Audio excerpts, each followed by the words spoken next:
berhasil rebut kembali 4 aset negara dari tangan asing. Pak SBY 10 tahun bisa apa? Ditulis oleh tim redaksi jurnal dari berbagai sumber. 4 aset asing yang berhasil direbut kembali di masa pemerintahan Presiden Joko Widodo. Sebagaimana dilansir dari terkini.id, antara lain, pertama, Freeport. Pada tahun 2018, Jokowi berhasil mengembalikan kekayaan negara, yaitu tambang keras Teluk Papua dari Freeport. Kini Freeport Indonesia menguasai saham mayoritas dari Freeport, yaitu sebesar 51%. Padahal sebelumnya Indonesia hanya mendapatkan saham sebesar 9,36% saja. Yang kedua, Blok Rokan.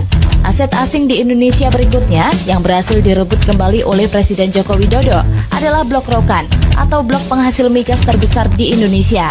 Melansir CNBC-Indonesia.com, Blok Rokan dulunya dikuasai oleh perusahaan tambang raksasa dari Amerika Serikat, yaitu Chevron. Namun, pada tahun 2018, Rokan akhirnya dikelola oleh Pertamina setelah tahun 2021 hingga 2041. Yang ketiga, PT Newmont, Nusa Tenggara. PT Newmont Nusa Tenggara adalah perusahaan tambang asal Amerika Serikat yang melakukan pertambangan di daerah Nusa Tenggara Barat. Dilansir dari Merdeka.com, tambang emas terbesar di Nusa Tenggara itu kini berhasil diambil alih oleh Indonesia.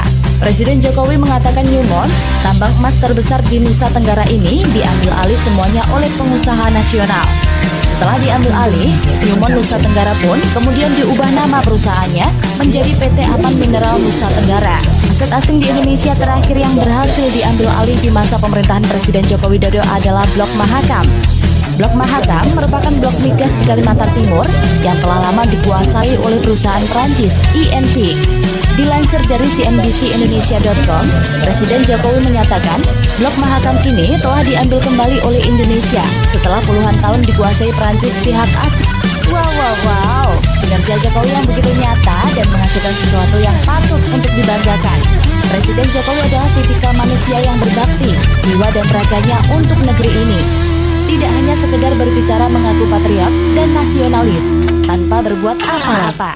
Namun masih ada saja yang mencibir dan mendeskripsikan Jokowi sebagai presiden. Siapa lagi yang berkelakuan seperti itu kalau bukan tetangga sebelah yang cuma sibuk pencitraan doang tanpa bekerja keras?